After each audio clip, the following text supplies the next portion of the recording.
नमस्कार, आप सभी का बहुत बहुत स्वागत है आपके अपने YouTube चैनल अभ्यास मंत्रा में। दोस्तों, यूपी टेट 2026 के जूनियर लेवल के लिए सामाजिक अध्ययन विषय की ज़बरदस्त प्रैक्टिस सेट सीरीज चल रही है हमारे चैनल पर, जिसमें कि आज प्रैक्टिस सेट 6 में हम लोग ऐसे क्वेश्चन पर चर्चा करने वाले हैं जो पेपर में आपके निश्चित रूप से फंस सकते हैं, इसकी प्रबल संभावना है। तो दोस्तों, वीडियो को पूरा देखिएगा। और हाँ दोस्तों, अगर आप हमारी पूरी सीरीज को फॉलो करेंगे तो निश्चित रूप से आपके जो मार्क्स हैं पेपर में सामाजिक विषय में जरूर बढ़ जाएंगे। तो चलिए दोस्तों, आज के प्रैक्टिस सेट को हम लोग शुरू करते हैं।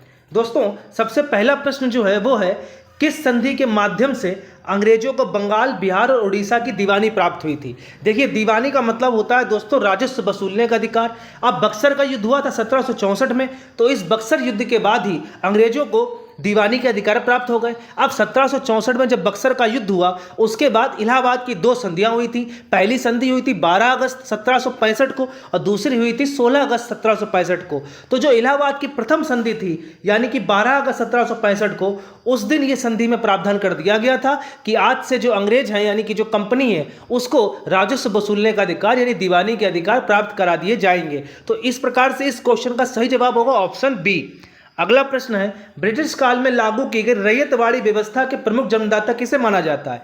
तो रैयतवाड़ी व्यवस्था के जन्मदाता माना जाता है थॉमस मुनरो और कैप्टन रीड को। ऑप्शन ए बहुत ही महत्वपूर्ण प्रश्न है, याद रखिएगा। अगला प्रश्न, 1857 की क्रांति के संदर्भ में कौन सा युग्म सही सुमेलित नहीं है? क्वेश्चन को बिल्कुल ध्यान से पढ़िएगा। नहीं है पूछा गया है कि है पूछा गया है? तो यहां पर नहीं है पूछा गया है। तो स्थान दिए गए और ब्रिटिश दमनकर्ता, मतलब जिन ब्रिटिश अधिकारियों ने दमन किया था वहां पर उस 1857 के विद्रोह का। तो दिल्ली में जॉन निकोलसन और हडसन, बिल्कुल सही लिखा हुआ है, इन दोनों ने ही किया था। कानपुर में कैंपबेल ने किया था, बिल्कुल सही। झांसी में सर ह्यूरोज, ये भी बिल्कुल सही। याद रखिएगा, ह्यूरोज का नाम बहुत इंपॉर्टेंट है। झांसी में इन्होंने दमन किया था। और जो ऑप्शन डी लिखा है कि विलियम टेलर, ये गलत लिखा हुआ है। इलाहाबाद में जो दमन करता थे उनका नाम था कर्नल नील। तो ये बात आप याद रखिएगा कि ऑप्शन डी गलत जवाब है, क्योंकि इलाहाबाद में दमनकर्ता कौन थे? कर्नल नील थे। अगला प्रश्न है, ईश्वर चंद्र विद्यासागर के प्रयासों के फलस्वरूप किस वर्ष हिंदू विधवा पुनर्विवाह अधिनियम पारित हुआ था? देखिए, एक तो बात यही याद रखिए कि हिंदू विवाह पुनर्विवाह अधिनियम किसके प्रयासों के फलस्वरूप पारित हो पाया? तो ईश्वर चंद्र विद्यासागर के फलस्वरूप हो पाया, के प्रयासों के फलस्वरूप हो पाया। कब हुआ था? तो 1856 में हुआ था। अब इस समय जो भारत के गवर्नर जनरल थे वो कौन थे? तो याद रखिएगा, लॉर्ड कैनिंग थे। अगला प्रश्न, वर्नाक्युलर प्रेस एक्ट किस गवर्नर जनरल के कार्यकाल में पारित किया गया, जिसे मुंह बंद करने वाला कानून भी कहा गया? तो याद रखिए पहली बात कि मुंह बंद करने वाला कानून किसे कहा गया? तो वर्नाक्युलर प्रेस एक्ट को कहा गया। कब आया था? ये 1878 में आया था। किस गवर्नर जनरल के टाइम पे आया था? तो लॉर्ड लिटन के टाइम पे आया था, याद रखिएगा। इसको खत्म किसने किया? तो लॉर्ड रिपन ने 1882 में इसको निरस्त कर दिया। तो ये दोनों बातें आप याद रखिएगा। अगला प्रश्न है, भारतीय राष्ट्रीय कांग्रेस के किस अधिवेशन में पहली बार वंदे मातरम गाया गया था? बहुत ज्यादा महत्वपूर्ण प्रश्न है। सही जवाब है दोस्तों 1896 का कलकत्ता अधिवेशन। याद रखिएगा, ऑप्शन बी इसका बिल्कुल सही जवाब होगा। अगला प्रश्न, वर्ष 1916 के प्रसिद्ध लखनऊ समझौते के संदर्भ में कौन सा कथन सही है? तो देखिए, पहली बात लिखी हुई है कि कांग्रेस के नरम दल और गरम दल का पुनर्मिलन हुआ। यानी ये आपको पिछले प्रैक्टिस सेट में मैंने बताया हुआ है कि 1907 में सूरत में ये दोनों आपस में कांग्रेस के दो गुट हो गए थे, नरम दल गरम दल। तो 1916 में क्या ये लखनऊ समझौते में जो है एक दूसरे के साथ आ गए थे? तो जी हाँ, बिल्कुल सही लिखा हुआ है। दूसरा लिखा हुआ है कांग्रेस और मुस्लिम लीग के बीच समझौता हुआ, यह भी बात बिल्कुल सही लिखी हुई है। इस अधिवेशन की अध्यक्षता अंबिका चरण मजूमदार ने की थी, यह भी बात बिल्कुल सही लिखी हुई है। यानी कि ऑप्शन डी सही जवाब होगा, उपर्युक्त सभी कथन सत्य है। अब देखिए, यहां पर तीनों कथनों को लिखने का ये कारण है कि आप तीनों बातें याद रखिए, तीनों में कुछ भी आपसे पूछ लेगा। अगला प्रश्न है, रॉलेट एक्ट 1919 को भारतीय जनता द्वारा काला कानून क्यों कहा गया था? तो इसलिए कहा गया था क्योंकि सरकार बिना किसी मुकदमे के किसी भी व्यक्ति को जेल में बंद कर सकती थी। ऑप्शन बी इसका सही जवाब हो जाएगा। और ये वही रॉलेट एक्ट है जिसके विरोध में जालियांवाला बाग में लोग सभा कर रहे थे शांतिपूर्वक, और उनके ऊपर फिर गोली चलवाई गई थी। अगला प्रश्न है, क्रिप्स मिशन के प्रस्तावों को किसने उत्तर दिनांकित चेक यानी पोस्ट डेटेड चेक कहा था? तो याद रखिएगा, ऑप्शन बी इसका सही जवाब है, महात्मा गांधी। और 1942 में क्रिप्स मिशन आया था, यह भी बात आप याद रखिएगा। अगला प्रश्न है, महात्मा गांधी द्वारा शुरू किए गए व्यक्तिगत सत्याग्रह के प्रथम सत्याग्रही कौन थे? तो देखिए दोस्तों, पहली बात ये याद रखेंगे आप कि व्यक्तिगत सत्याग्रह महात्मा गांधी ने कब शुरुआत की थी, तो 1940 में की थी। तो प्रथम सत्याग्रही जो थे वो आचार्य विनोबा भावे थे और दूसरे सत्याग्रही जो थे वो जवाहरलाल नेहरू थे। आपके यूपी टेट पेपर के लिए प्रथम सत्याग्रही का नाम बहुत इंपॉर्टेंट है याद रखना, और उसके साथ साथ दूसरा भी आप याद कर लेंगे तो कोई बड़ी बात तो है ही नहीं, तो जवाहरलाल नेहरू का नाम भी याद कर लीजिए दोस्तों। प्रश्न अगर अच्छे लग रहे हो दोस्तों तो वीडियो को लाइक जरूर कीजिए, चैनल पर नए हैं तो सब्सक्राइब जरूर कर लीजिए, और जिनको भी आवश्यकता हो उन तक हमारा ये वीडियो जरूर पहुंचाइए, क्योंकि हमारी प्रैक्टिस सेट सीरीज में ऐसे क्वेश्चन को शामिल किया गया है जो पेपर में फंसने की प्रबल संभावना रखते हैं। अगला प्रश्न है, एका आंदोलन जो अवध के किसानों से संबंधित था उसका नेतृत्व किसने किया था, तो इसका नेतृत्व किया था दोस्तों ऑप्शन बी मदारी पासी, याद रखिएगा मदारी पासी। अगला प्रश्न है, भारतीय संविधान की प्रस्तावना में समाजवादी पंथ निरपेक्ष अखंडता शब्दों को किस संविधान संशोधन द्वारा जोड़ा गया। यह क्वेश्चन ऐसा है जो हर पेपर के लिए महत्वपूर्ण है, और सही जवाब है ऑप्शन बी 42वां संविधान संशोधन। कब हुआ था, 1976 में हुआ था, और जो 42वां संविधान संशोधन हुआ था इसी को ही मिनी कॉन्स्टिट्यूशन भी यानी कि लघु संविधान भी कह देते हैं। क्यों कह देते हैं, क्योंकि इस 42वें संविधान संशोधन में बहुत ज्यादा संविधान संशोधन किए गए, तो आलोचक इसको लघु संविधान कहते हैं। अगला प्रश्न है, भारतीय संसद की लोक लेखा समिति के संदर्भ में कौन सा कथन सत्य है। देखिए, लोक लेखा समिति संसद की एक समिति होती है, इसमें कुल 22 सदस्य होते हैं, 15 लोकसभा से और 7 राज्यसभा से। ऑप्शन ए बिल्कुल सही है। ऑप्शन बी, कोई भी मंत्री इस समिति का सदस्य नहीं बन सकता, यह भी बिल्कुल सही है। ऑप्शन सी, परंपरा के अनुसार इसका अध्यक्ष विपक्षी दल से चुना जाता है, यह भी सही है। तो ऑप्शन डी सही होगा, उपयुक्त तो सभी कथन सत्य हैं। देखिए, जब भी कभी पेपर में प्रश्न आए और उसमें पूछा जाए निम्नलिखित में से कौन सा कथन सत्य है, तो हो सकता है ऑप्शन आपको सबसे अंत में उपयुक्त सभी वाला दिया गया हो, तो जल्दबाजी में पहला कथन पढ़ के गोला मत भर दीजिएगा कि पहला सही है तो गोला तुरंत भर दिया। चारों ऑप्शन पढ़िए पहले, कोई भी प्रश्न हो उसके बाद गोला भरिए। अगला प्रश्न, निम्नलिखित में से कौन सा कूट सही सुमेलित है। तो यहां पर कुछ संवैधानिक प्रावधान दिए गए और एक तरफ स्रोत देश दिए गए, यानी उस देश से लिए गए, तो आपको बताना है। तो पहला है मूल अधिकार ब्रिटिश संविधान, तो ये गलत लिखा हुआ है। जो मूल अधिकार हैं वो लिए गए थे दोस्तों अमेरिका के संविधान से। राज्य के नीति निर्देशक तत्व तो आयरलैंड का संविधान, यही ऑप्शन बिल्कुल सही है कि ये जो नीति निर्देशक तत्व थे ये आयरलैंड के संविधान से ही लिए गए। संविधान संशोधन की प्रक्रिया ये गलत लिखा हुआ है, ये ली गई थी दक्षिण अफ्रीका के संविधान से।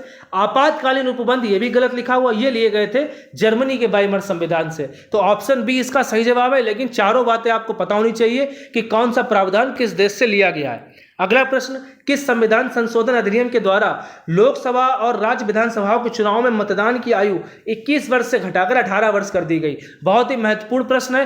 तो ये की गई थी दोस्तों 61वें संविधान संशोधन के द्वारा। कब हुआ था ये, 1989 में हुआ था, 28 मार्च 1989, याद रखिएगा। अगला प्रश्न, लॉरेंज वक्र और गिनी गुणांक क्या दिखाते हैं। तो देखिए, गिनी गुणांक और लॉरेंज वक्र जो दिखाते हैं वो दिखाते हैं आय और धन के वितरण में असमानता को। आय और धन के वितरण में किसको दिखाते हैं, असमानता को दिखाते हैं। अब यहां पर एक चीज आप देखिए कि गिनी गुणांक जो होता है 0 से 1 के मध्य होता है। अगर गिनी गुणांक का मान 0 है तो इसका मतलब है कि सबकी आय का वितरण समान है। मतलब मुकेश अंबानी भी 1 लाख रुपए कमा रहे हैं, हम भी 1 लाख रुपए कमा रहे हैं, और आप हमारे वीडियो को देख रहे हैं, आप भी 1 लाख रुपए कमा रहे हैं, सब बराबर आय कमा रहे हैं। लेकिन जो 1 होता है उसका मतलब होता है कि आय का वितरण पूर्ण रूप से असमान है, यानी कि आय का कोई वितरण ही ठीक ठाक नहीं है। तो ये बात आप याद रखिएगा। अगला प्रश्न, रेपो रेट वह दर होती जिस पर, देखिए जो छोटे मोटे बैंक तो नहीं कहना चाहिए खैर, लेकिन जो भी वाणिज्यिक बैंक होते हैं, स्टेट बैंक वगैरह हो गए या जो भी हो गए, तो वो सारे बैंकों को जब पैसे की जरूरत होती है तो वो जाते हैं रिजर्व बैंक के पास, और रिजर्व बैंक उनको पैसा उधार देता है, लेकिन उसके बदले में उन इंटरेस्ट लेता है, दर लेता है। तो वाणिज्यिक बैंक भारतीय रिजर्व बैंक से अल्पकालिक ऋण लेते हैं, तो जिस दर पर लेते हैं वही दर को रेपो रेट कहा जाता है।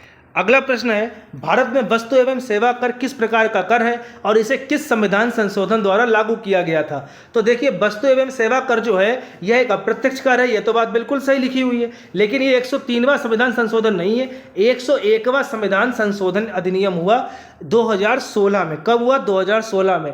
अब एक इंटरेस्टिंग बात मैं आपको बताऊं कि आपको ये तो याद रखना ही है कि 101वां संविधान संशोधन कब हुआ था, तो 2016 में हुआ था, लेकिन ये जीएसटी जो थी ये लागू कब हुआ, तो लागू हुआ था 1 जुलाई 2017 से। तो ये दोनों बातें अलग अलग हैं, ये याद रखिएगा आप।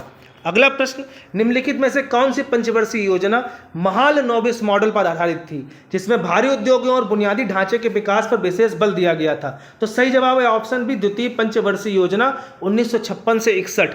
अगला प्रश्न, सूर्य ग्रहण के समय पृथ्वी और सूर्य की सापेक्षिक स्थिति किस प्रकार होती है? पृथ्वी, चंद्रमा और सूर्य। देखिए, सा से सूर्य ग्रहण होता है और सा से ही सन होता है, तो सन लिख लीजिए पहले एस, फिर लिख लीजिए एम, फिर लिख लीजिए ई, SME। यही याद रखिए, भूल जाइए दुनिया में कि चंद्र ग्रहण नाम की कोई चीज होती है।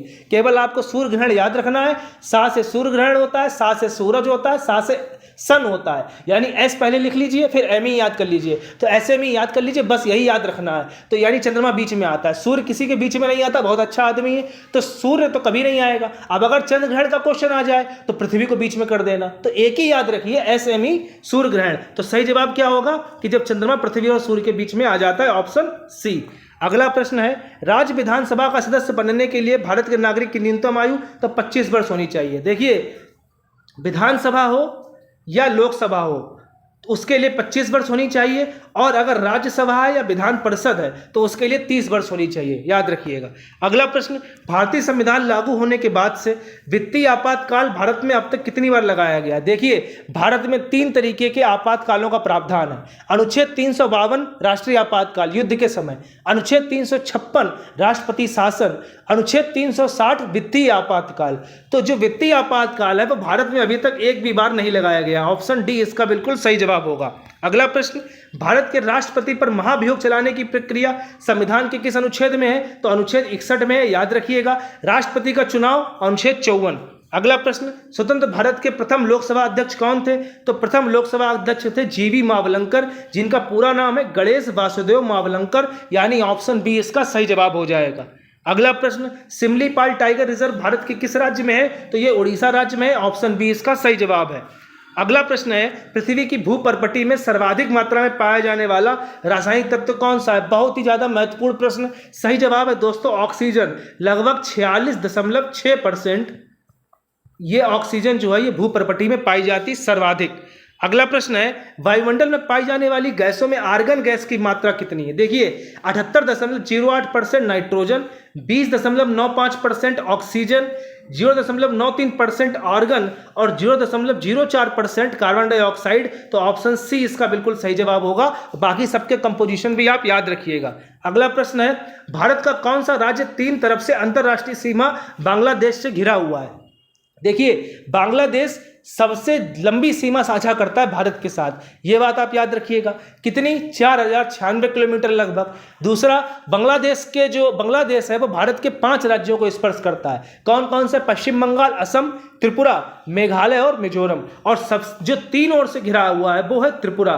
त्रिपुरा को जो पश्चिम बांग्लादेश है वो 3 तरफ से घिरे हुए हैं, तो ऑप्शन सी इसका सही जवाब होगा। अन्य बातें भी आप याद रखिएगा। अगला प्रश्न, भारतीय संविधान के किस अनुच्छेद के तहत संसद के गठन का प्रावधान किया गया है? देखिए, ये जो क्वेश्चन है ये बहुत ही सरल है, क्योंकि इसका आंसर ही सरल है।